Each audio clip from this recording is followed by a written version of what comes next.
What's going on, everybody? Welcome to another episode of Happier, Healthier Arkansas, where we bring on another person in the community going in on how we are doing what we got to do to help make Arkansas happier and healthier. So today I'm super excited for this episode.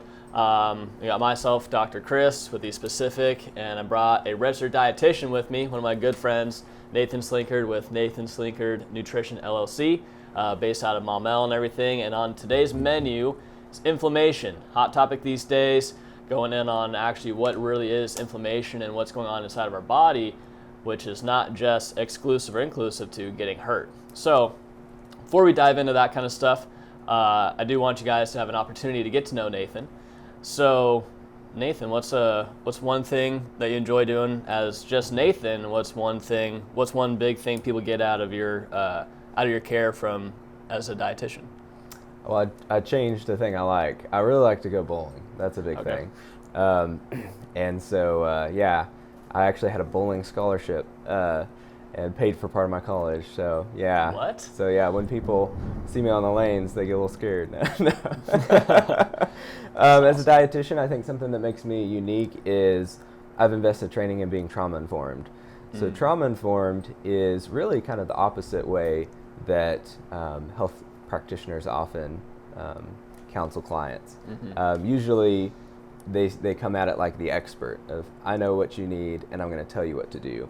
Trauma-informed care has a lot more to do with being there for your client, active listening, and being very mindful that you're, number one, not going to re-traumatize them. So you have to be aware of their history. And number two, you do, you practice in a way that is safe and effective.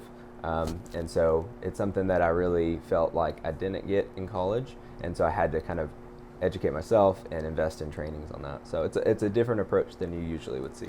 That's awesome. Yeah, from what I've understood about your care is that it's very specific more towards what the person's been through and their behaviors and their habits, not just imposing some kind of diet onto them, which I would probably anticipate or assume that that's what most people perceive dietitians as, like, hey, you're just going to tell me to go on Mediterranean or keto. Absolutely. And you're like, let's actually look at you as a summation of experiences and interactions up to this point. Yeah. Before you started with me. Yeah, no, it's wonderful stuff. So, like I said, on the menu is inflammation, in which case a lot of us assume that inflammation means being inflamed, which is from an injury. And with that injury probably being something physical, like we roll an ankle and it swells up. It's inflamed, we put ice on it. But inflammation isn't actually just specific to that. It's not specific to an injury, scabbing your knee and re-healing. It's actually a process that goes on in every single one of our cells, and it can impact all of our organs. And so being a dietitian, why would a brain-based nervous system chiropractor and a dietitian be talking about inflammation? It's because those are essentially the two root processes that are helping mitigate inflammation day in and day out. So from a dietitian perspective, what's your take on inflammation super broadly, and then we can kind of narrow our way down on things. So yeah, that's a really good question. Well, I think most people, like you said, inflammation is a buzzword. People are recognizing that inflammation is at the root of so many different chronic diseases. What we ingest plays a huge role in whether we're experiencing inflammation. And like we've talked about a lot, is that what one person ingests might cause inflammation, may not cause inflammation for the next person. It's very unique to that person. So I've been making some blog posts, and I've got some talks coming up where I talk about the ultimate anti-inflammatory diet. And I'm almost kind of making fun of it because there isn't one, right? It's personalized, so there isn't one true ultimate anti-inflammatory diet. But it's ultimate per person, per person, but not exactly. for humanity. Yeah, exactly. So there's been a lot of studies, and people talk about anti-inflammatory diets, but when you realize in the literature and the studies that if they try to create one, it doesn't work so great. Even though we know individual foods and beverages can cause inflammation generally, they can't figure out one. So why can't they figure it out? Because it's different for every person. Yeah. So then if it's different for every person, then what do we need to do on our end as just humans to be able to identify that stuff?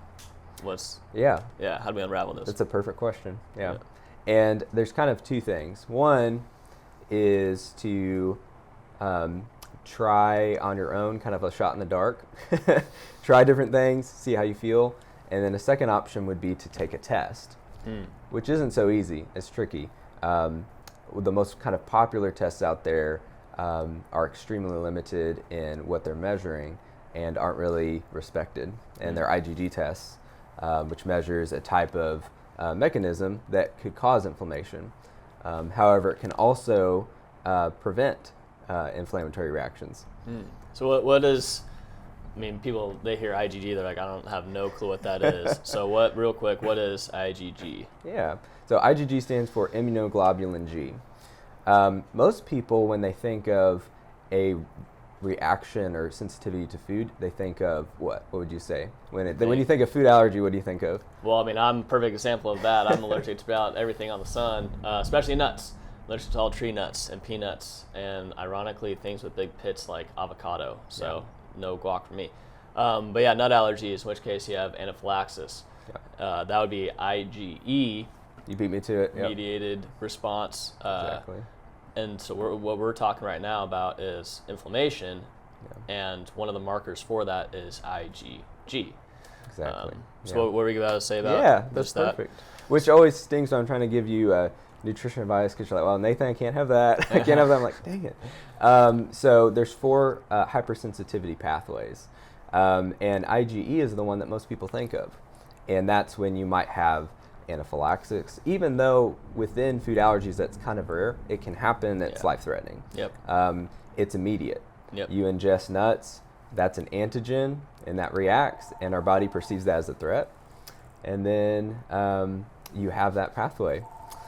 So that's what most people think of. It's immediate. It could be hives, it could be nausea, and that's immediate. It's life-threatening. Then you have 2 other hypersensitivity pathways related to food, and that's 3 and 4. IgG is involved in 3, only one of the other pathways, so it's limited, and it's only one of many mechanisms that could be causing a delayed reaction. So it's pretty interesting. These delayed immune system reactions can be caused up to 72 hours after ingesting a food, so they're quite a bit different than IgE.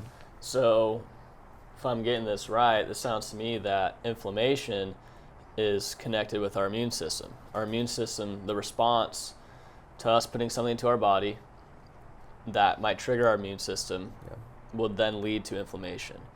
So prior you had mentioned that one of the ways to kind of figure out, okay, what's causing me inflammation, what's causing my immune system to flare up, might be trial and error at home.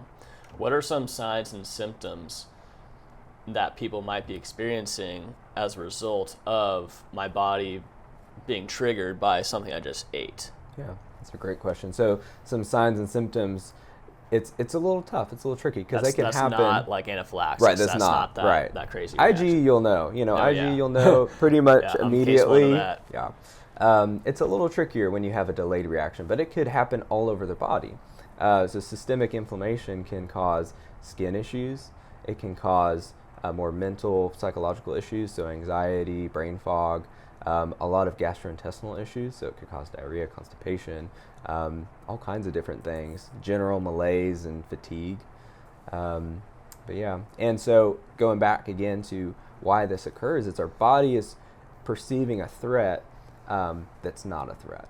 So a food like peanuts shouldn't cause a reaction in someone, whether it's immediate or if it's non-IgE mediated and it's delayed. That reaction is our body's trying to destroy this, what it sees as foreign invader. And by doing so, it's causing these inflammatory symptoms like headaches and digestive issues. So the symptoms are signals that my body's trying to say is, we don't want this thing in here anymore. Exactly. Yeah. So it's fighting a little mini internal warfare in our body. And for us, we experience that as symptoms. But now, in today's society, symptoms have been so normalized that they're like, oh yeah, I get headaches, I have skin issues, I'm tired all the time, I can't sleep. But everybody else can't sleep either, so it's good. And they don't understand that what's causing symptoms is actually a warfare going on in their body because of what they're putting in, what they're putting into our body. Yeah. And going in on that, what is the impact that food is having on inflammation itself? Like if I have the category inflammation, how much of an impact is food having that's causing inflammation? Is it the root cause? That's a fantastic question. It has a significant impact on inflammation. Now, lots of things can cause inflammation, but research shows, especially for certain inflammatory gut conditions, that at least maybe 50% of people with IBS, for instance, have a non-Ig mediated food allergy, aka food sensitivity. So it can, for some of these conditions, other things can be contributing factors, or they can be co-occurring. So if food is causing inflammation, certain types of foods, plus you have bacterial imbalances in the gut, plus you have stress, that perfect storm can cause massive issues in people. And then there's certainly some very general things about food and things that they're just always inflammatory, right? Tobacco, alcohol, abuse. Right. Why wouldn't you want to ingest cooking oil that's past its smoke point? Why? Well, it has all these toxic compounds it's released, right? Okay. Which is another example of why we need to be careful about the cooking oils that we're using. So it doesn't have to reach its smoke point. Of course, if it does, don't consume that oil. But it doesn't even have to reach the smoke point for the oxidative stability to be messed up, and you're still ingesting inflammatory compounds. So there's a lot when it comes to food causing inflammation. But what's so interesting about a kind of immune system reaction to food is that people that are having these issues have them at a significantly higher rate. So there's been a lot of studies to show, do healthy people have food sensitivities? Rarely. Do sick people have food sensitivities, especially the IBS, fibromyalgia, migraines? Absolutely. So then it's like, are they sick because what came first? The food sensitivity or the sickness? I'm sick, therefore now I'm experiencing food sensitivities, or I have a food sensitivity, and because I keep eating that food that's causing the sensitivity, now I'm sick. I think, and this is, again, that's a great question, the chicken and the egg argument when it comes to these things. Like, we don't know yet for a certain extent. I do think that stress is a massive trigger for that, and the food sensitivities could often be a result of that. So I think the triggering stress event, maybe a viral infection, things like that, tend to trigger these reactions. And then, we have intestinal permeability, and then you have these issues. So when you address the food sensitivities and you have a decrease in inflammation, it can make a huge difference. But you're right. What caused that? Yeah. One thing that popped in my head, so you're talking about oils. Right. Talking about oils that we cook with. And oil is a fat. There's two types of fat. You have omega-3s, omega-6s, and one is anti-inflammatory, one is inflammatory. And majority of the ones that are inflammatory are the vegetable oils, like the seed oils. What are like some super inflammatory oils off the top of your head? That's a great question. Yeah, very good question. And those are your two types of polyunsaturated fats. You even have your monounsaturated and your saturated too. So there's so many. There's there's even omega-9s. There's so many different types. But yeah, omega-6s. Like canola oil, vegetable. What are the other ones that are not good for us? Soybean oil, safflower, corn oil is okay. But what's interesting when you measure, when you heat these oils, toxic compounds, so free radicals, which we know have an impact on inflammation. Yeah, inflammation. That's really what it is. Yeah, and so canola oil tends to be, especially if it's not the high oleic type, then you're looking at a lot of inflammation, a lot of inflammatory compounds when you ingest it. It's controversial. There's still people that are very on the canola oil bandwagon of, this is the best oil or something like that. When you look at oxidative stability, it's the worst. And whereas the best being your olive oil, avocado oil, things like that. So for people who heard the term free radical, oxidative stability, probably also being like, okay, we don't know what this is, what's going on. Yeah. Have you heard, I'm sure people listening to this probably heard that blueberries are antioxidants. What does that mean? Yeah. When our cells our little teeny tiny cells. We're composed like 300 billion of them, trillion. When a teeny tiny cell makes a unit of energy, there is a byproduct. That byproduct is something that's called a free radical. When that free radical is left alone, it can cause inflammation in that energy factory. What we need is hydrogen, essentially from water, to help kind of neutralize that, and then it goes through the process of getting eliminated through our body with our kidneys and our liver and everything. So the compounds that help create that are contained within like blueberries, for example, in which case blueberries are antioxidants. Those free radicals cause oxidative stress, essentially stress on my cells. So by taking the blueberries, for example, that is an antioxidant, so it's helping fight the oxidative stress at the cellular level. What's crazy though is that some people might have a food sensitivity to blueberries. Yep. So blueberries are supposed to be a super anti-inflammatory thing, but yeah, there's people out there that are eating blueberries and they're not feeling better. That's kind of where this MRT test comes into play.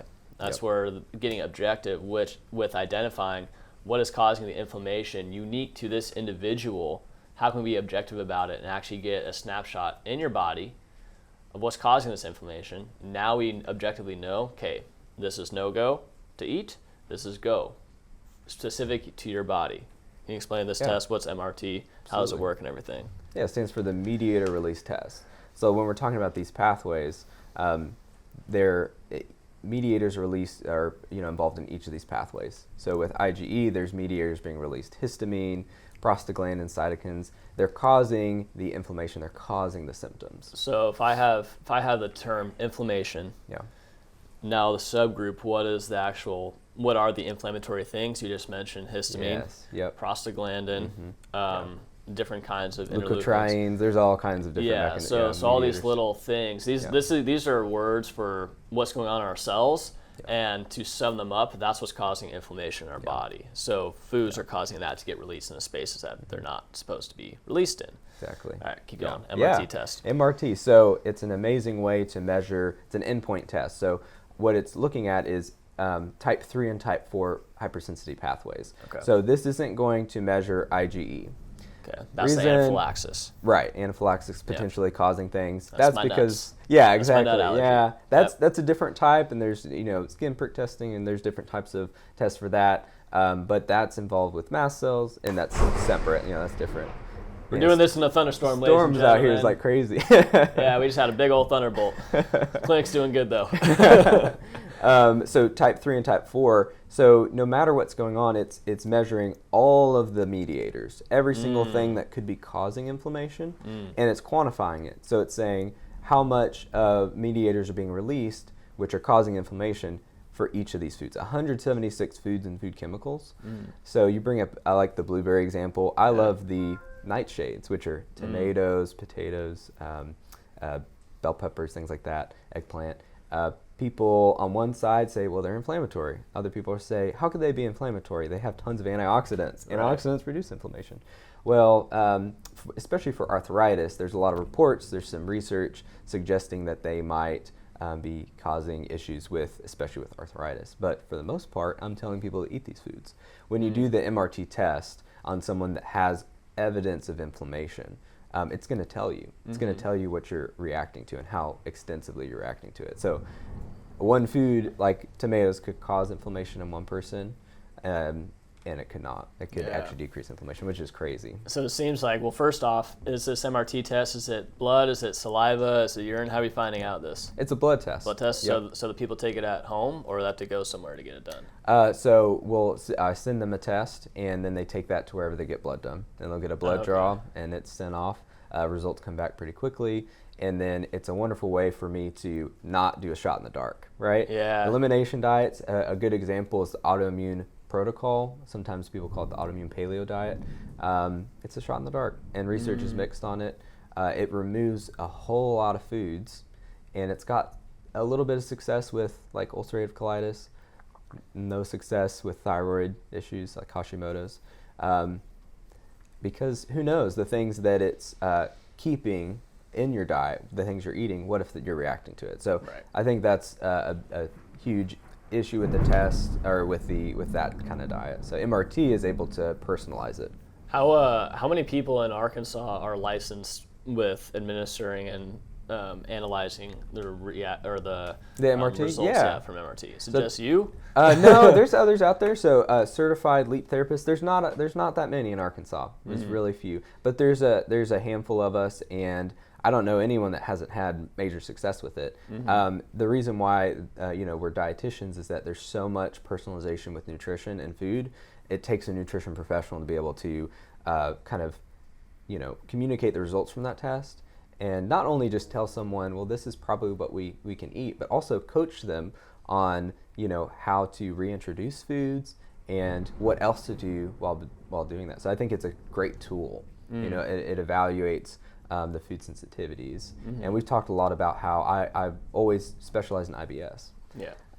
And with irritable bowel syndrome, which makes up about 20% of PCP visits, are related to IBS. So 1 in 5.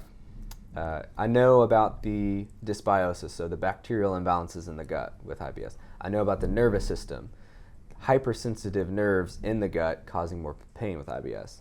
I know about food intolerances like low FODMAP. Food sensitivity was there in the literature, and I always scratched my head on that when I was in school about what are they talking about? How is inflammation? Because it's not usually categorized as inflammatory. But there's an inflammatory component to IBS, and it's really, really helpful for my clients that have IBS. How long have you been licensed been certified in MRT? Just since May.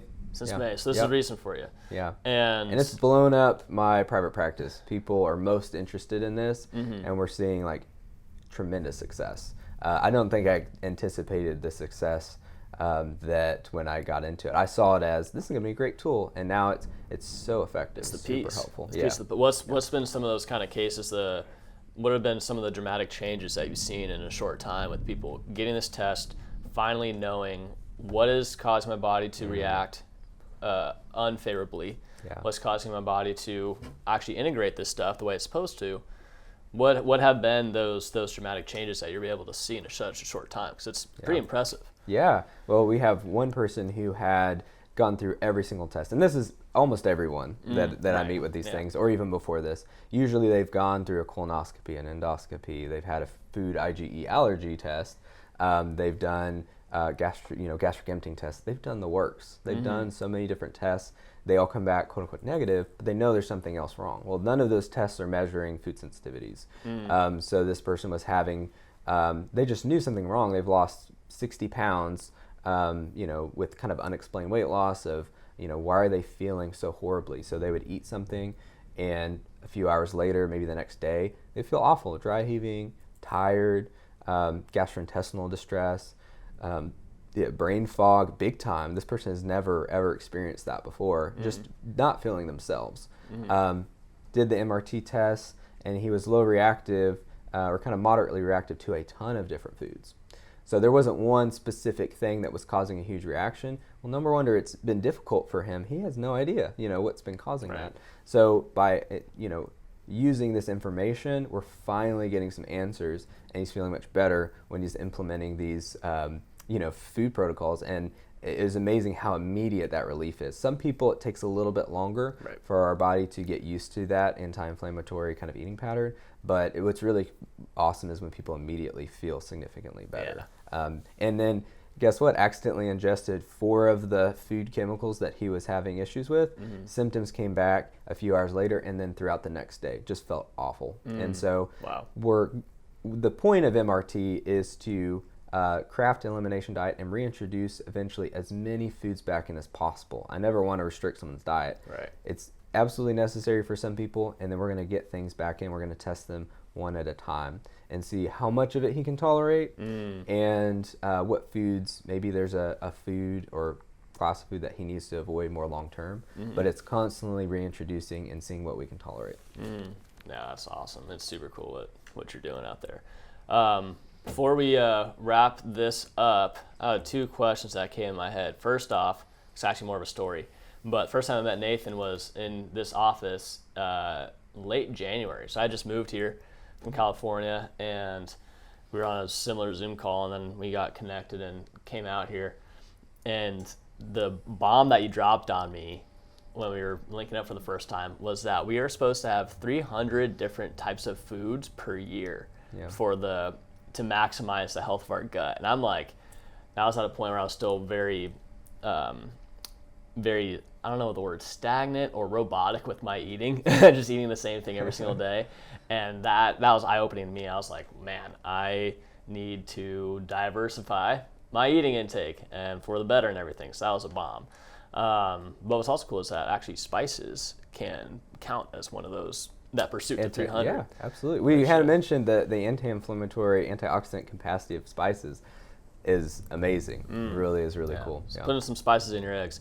What are, to kind of wrap this up, obviously it's tough to speak in generic terms because we essentially said that generic terms aren't working for people because they might be food insensitive to it. Yeah. But what are kind of top 3 go-to foods, majority of the time speaking, that can help reduce inflammation in our body? Or maybe potentially 3 things to just not to avoid.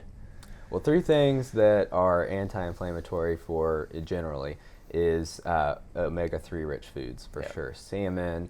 If you get brave, and I saw you eating sardines, sardines are a wonderful source of omega-3s and calcium.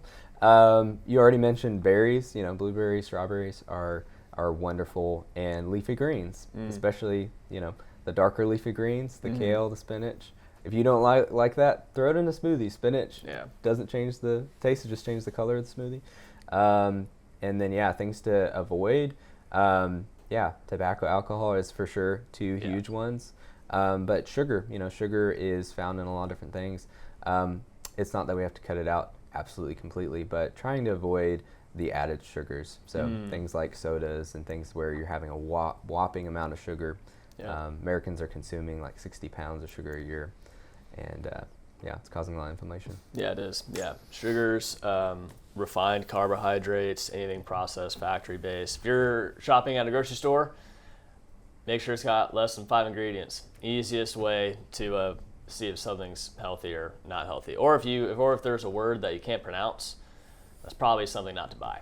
So, that being said, this has been a pleasure. Won't be the last time. There's a lot of concepts going on how food can be causing a lot of things in your life. But we're going to keep it short and tight because probably driving somewhere to and fro that only lasts about 20-25 minutes. And therefore, we're going to wrap this episode up. Nathan, absolute pleasure. As always, excited to see how this looks and everything.